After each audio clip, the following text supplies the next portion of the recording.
अस्सलाम वालेकुम 10th class. Next है हमारे पास एक्सरसाइज 2.6। इसमें हमने ना सब्जेक्ट बनाने हैं। कोई भी आपको फार्मूला गिवन होगा उसमें से आपने एक सब्जेक्ट निकालना है। जैसे फॉर एग्जांपल आपको एरिया का फार्मूला गिवन होता है। एरिया के फार्मूले में से आपने आर निकालना है, तो आर आपके पास इसका सब्जेक्ट होगा। इसी तरह क्वेश्चन नंबर 1 देखिए, यहाँ पे इन्होंने आपको एक फार्मूला दिया है। इसमें इन्होंने कहा कि एफ को आपने सब्जेक्ट बनाना है। ये फार्मूला आपके पास डिग्री सेंटीग्रेड का है, ठीक है, सेल्सियस का। आप लोगों ने ये फिजिक्स में पढ़ा होगा। इसमें से अब हमने एफ को निकालना है। आपके पास फॉर एग्जांपल वैल्यू दी होती है सी की, आप सारी वैल्यू को सॉल्व करते हैं, वहाँ से एफ का आंसर निकालते हैं, ठीक है। लेकिन यहाँ पे हमने आंसर नहीं निकालना, यहाँ पे हमने फॉर्मूले को सॉल्व करके एफ की फॉर्म में लेकर आना है। तो सबसे पहले हमारे पास है सी इक्वल 5/9 एफ माइनस 32। 1/1 एक एक वैल्यू को दूसरी साइड पे मूव करवाएंगे। यहाँ पे 9 हमारे पास डिवाइड हो रहा है, दूसरी साइड पे जाके ये मल्टीप्लाई हो जाएगा, ये आ जाएगा 9c। 5 इधर मल्टीप्लाई है, इधर आके हो जाएगा डिवाइड, ये आ जाएगा 9c/5। और इधर हमारे पास वैल्यू रह जाएगी एफ माइनस 32। अब आपके पास यहाँ पे आपको एफ चाहिए। 32 इधर माइनस हो रहा है, दूसरी साइड पे जाके ये हो जाएगा डिवाइड। 9c/5 पहले से मौजूद है, और ये उधर जाके सॉरी ये माइनस हो रहा है, इधर आके ये प्लस हो जाएगा 32। ये आपके पास एफ का फॉर्मूला बन गया है। इसको अरेंज करके लिख देंगे एफ इक्वल 9c/5 प्लस 32। ये आपके पास एफ सब्जेक्ट बन गया है, मतलब फॉर्मूला एफ की फॉर्म में आ गया है। आपने सारे क्वेश्चन में यही करना है। कोई एक स्पेसिफिक आपको वैल्यू बोला होगा, उस फॉर्म में आपने फॉर्मूले को लेकर आना है। नेक्स्ट है हमारे पास क्वेश्चन नंबर 2। इसमें ये फॉर्मूला गिवन है आई इक्वल पी आर टी। इसमें ना इसके 2 टाइप्स गिवन है। फर्स्ट वाले में उन्होंने कहा है कि पी को सब्जेक्ट बनाएं, और बी वाले में उन्होंने कहा है कि टी को सब्जेक्ट बनाएं। तो सबसे पहले हम पी को सॉल्व करते हैं। ये आ जाएगा I equal P R T. अब ये देखिए, आपने यहाँ पे पी को सब्जेक्ट बनाना है, पी को इसी साइड पे रहने दें, और बाकी जो दो वैल्यूज को दूसरी साइड पे मूव करवा लें। ये दोनों इधर मल्टीप्लाई है, इधर जाके ये डिवाइड हो जाएंगी। ये आ जाएगा आई ओवर आर टी। तो ये फॉर्मूला बन जाएगा पी इक्वल आई ओवर आर टी। ये आपके पास पी सब्जेक्ट बन गया। इसी तरह इसी फॉर्मूले को यूज करके अब हमने टी को सब्जेक्ट बनाना है। ये आ जाएगा I equal P R T. T को इसी साइड पे रहने देंगे, बाकी दोनों वैल्यू को आप दूसरी साइड पे मूव करवा लेंगे। ये आ जाएगा आई ओवर, ये दोनों इधर मल्टीप्लाई, इधर आके divide, P R equal T. ये फॉर्मूला आपके पास बन जाएगा टी इक्वल आई ओवर पी आर। ये इसमें टी सब्जेक्ट बन गया आपका। जी नेक्स्ट हमारे पास है क्वेश्चन नंबर 3। इसमें इन्होंने कहा है make a the subject of the formula. हमने ए को सब्जेक्ट बनाना है। फॉर्मूले को हम लेते हैं, सबसे पहले हमारे पास है S equal to A plus N minus 1 into D. अब आपने ए को सब्जेक्ट बनाना है, इसको इसी साइड पे रहने देंगे। दूसरी वैल्यू जो आपके पास है इसको दूसरी साइड पे ले जाएंगे। यहाँ पे N minus 1 into D minus हो रहा है, तो ये इधर जा सॉरी प्लस हो रहा है, दूसरी साइड पे जाके ये माइनस हो जाएगा। ये आ जाएगा S minus N minus 1 into D equal to A. हमने डी को साथ ही लेके जाना, क्योंकि इसके साथ मल्टीप्लाई मल्टीप्लाई भी करेंगे तो उधर जाके प्लस माइनस ही होना है। तो यहाँ पे हमारे पास ये ए की फॉर्म में आ गया। अब ए के साथ जो हमारे कोफिशिएंट उसको भी खत्म करना है। ए के साथ आपका कोफिशिएंट 2 है, 2 इधर मल्टीप्लाई, इसको दूसरी साइड पे जाकर डिवाइड कर दें। S minus N minus 1 into D over 2 equal ए।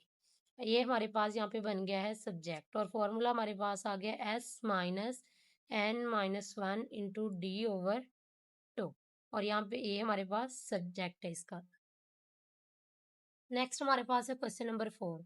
इसमें उन्होंने कहा the volume of a cylinder is given by the formula V equal pi R square H, make H the subject of the formula. इसमें आपने H को subject बनाना है। तो सबसे पहले फॉर्मूला में गिवन है वी इक्वल पाई आर का स्क्वायर एच। एच को आपने सब्जेक्ट बनाना है, तो दूसरी दोनों वैल्यू दूसरी साइड पे चली जाएंगी। यहाँ पे ये मल्टीप्लाई है, दूसरी साइड पे जाके ये डिवाइड हो जाएंगी। ये आ जाएगा वी ओवर पाई आर का स्क्वायर इक्वल एच। एच यहाँ पे हमारे पास सब्जेक्ट बन गया, इसको आपने अरेंज करके लिख देना है। नेक्स्ट है हमारे पास क्वेश्चन नंबर 5। इसमें उन्होंने कहा the area of our trapezoid is A equal 1/2 H into B1 plus B2 make H the subject. यहाँ पे हमने एच को सब्जेक्ट बनाना है। तो सबसे पहले फॉर्मूला लेंगे A equal 1/2 H B1 plus B2। H को सब्जेक्ट बनाना है, 1/1 वैल्यू को दूसरी साइड पे लेके जाएंगे। सबसे पहले 2 को लेके जाएंगे, 2 इधर डिवाइड हो रहा है, दूसरी साइड पे जाके ये मल्टीप्लाई हो जाएगा। ये आ जाएगा 2a equal H into B1 plus B2। अब यहाँ पे एच को आपने इस साइड पे रखना है, तो B1 प्लस B2 इधर इसके साथ मल्टीप्लाई हो रहे हैं, तो दूसरी साइड पे जाकर ये डिवाइड हो जाएंगे। ये आ जाएगा 2a over B1 plus B2 equal H. यहाँ पे एच हमारे पास इसका सब्जेक्ट बन गया है, तो इसका फॉर्मूला अरेंज करके लिख लेंगे। H equal 2a over B1 plus B2। ये हमारे पास बन गया इसका सब्जेक्ट। नेक्स्ट है हमारे पास क्वेश्चन नंबर 6। इसमें इन्होंने फॉर्मूला दिया y equal M X plus C the make X the subject of the equation. हमने x को यहाँ पे सब्जेक्ट बनाना है। सबसे पहले फॉर्मूला लेंगे y equal M X plus C. X को आपने सब्जेक्ट बनाने के इसी साइड पे रहेगा, तो इसके अलावा हमारे पास एक्स्ट्रा वैल्यू है सी। ये इस साइड पे प्लस, दूसरी साइड पे जाकर ये माइनस हो जाएगा। ये आ जाएगा वाई माइनस सी इक्वल एम एक्स। जो वैल्यू पहले से वहां पे मौजूद है उसका साइन चेंज नहीं करना, जो इधर से इधर मूव करेगी इसका साइन चेंज करना है। ठीक है, अब यहाँ पे एक्स के साथ हमारे पास वैल्यू है एम, एम इधर मल्टीप्लाई है, दूसरी साइड पे जाकर ये डिवाइड हो जाएगा। क्या रहेगा वाई माइनस सी ओवर एम इक्वल एक्स। हमारे पास x बन गया है सब्जेक्ट। इसको अरेंज करके लिख लेंगे x इक्वल वाई माइनस सी ओवर एम। ये हमारे पास इसका फॉर्मूला बन गया। नेक्स्ट हमारे पास है क्वेश्चन नंबर 7। इसमें उन्होंने कहा है the perimeter of R rectangle is p equal 2 into L plus W. ये हमारे पास फॉर्मूला है, इसमें l को हमने सब्जेक्ट बनाना है। सबसे पहले फॉर्मूला लेंगे p equal 2 into L plus W. L को सब्जेक्ट बनाना है, तो इसके साथ जो भी वैल्यू है एक्स्ट्रा इसको दूसरी साइड पे मूव करवाएंगे। सबसे पहले 2 को मूव करवाएंगे। स्टेप बाय स्टेप आपने वैल्यू को दूसरी साइड पे लेके जाना, एक ही दफा सारी वैल्यू इधर मूव नहीं करवानी। सबसे पहले हमारे पास यहाँ पे 2 है, 2 इधर मल्टीप्लाई दूसरी साइड पे जाके ये हो जाएगा डिवाइड p ओवर 2।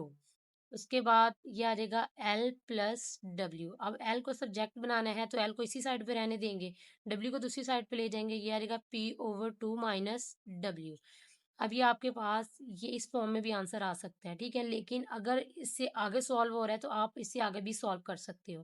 ठीक है, इससे आगे ये देखें, इसका एलसीएम आ रहा है, एलसीएम ले लेंगे। आ जाएगा 2, एलसीएम है, ये आ जाएगा P माइनस 2 को W के साथ मल्टीप्लाई किया, ये आ जाएगा 2W इक्वल L। आपके पास आंसर बन जाएगा L equal P minus 2W over 2। इसी तरह हमारे पास है question number 8 the equation of a parabola. Parabola की ये इक्वेशन गिवन है, y का स्क्वायर इक्वल 4ax। x को सब्जेक्ट बनाना है, तो यहाँ पे लिखेंगे y square equal 4ax। x के साथ दो वैल्यू मल्टीप्लाई हो रही है, तो दूसरी साइड पे जाकर ये हो जाएंगी डिवाइड। y का square over 4a equal x। ये हमारे पास इसका फॉर्मूला बन जाएगा। अरेंज करके आ जाएगा x इक्वल y का स्क्वायर ओवर 4a। इसी तरह क्वेश्चन नंबर है 9। इसमें उन्होंने कहा if P equal S minus C, फिर S इज सेलिंग प्राइस है और C आपके पास कॉस्ट प्राइस है। आपने S को सब्जेक्ट बनाना है। ठीक है, फॉर्मूला लिखेंगे P इक्वल S माइनस सी। अब यहाँ पे C, जब S को आपने सब्जेक्ट बनाना है तो C को दूसरी साइड पे लेके जाएंगे। C यहाँ पे माइनस है, दूसरी साइड पे जाके ये हो जाएगा प्लस, ये आ जाएगा P plus C equal S। इसको अरेंज करके लिख लेंगे S equal P plus C. Next है हमारे पास क्वेश्चन नंबर 10। इसमें उन्होंने कहा the volume of cone is V equal 1/3 pi R का स्क्वायर एच। एच को यहाँ पे सब्जेक्ट बनाना है। सबसे पहले फॉर्मूला लेंगे V इक्वल 1/3 पाई आर का स्क्वायर एच। अब 1/1 वैल्यू को दूसरी साइड पे मूव करवाएंगे। सबसे पहले 3 को मूव करवाते हैं, 3 इधर डिवाइड, दूसरी साइड पे जाकर ये मल्टीप्लाई हो जाएगा। ये बन जाएगा 3V इक्वल पाई आर का स्क्वायर एच। ठीक है, अब हमने एच को इसी साइड पे रहने देना है, पाई आर स्क्वायर को मूव करवाना है। ये इधर मल्टीप्लाई, दूसरी साइड पे जाके ये हो जाएंगे divide. 3V over pi R का स्क्वायर एच। तो इसको अरेंज करके लिख लें। H equal 3V over pi R का स्क्वायर। यहाँ पे एच हमारे पास इसका सब्जेक्ट बन गया।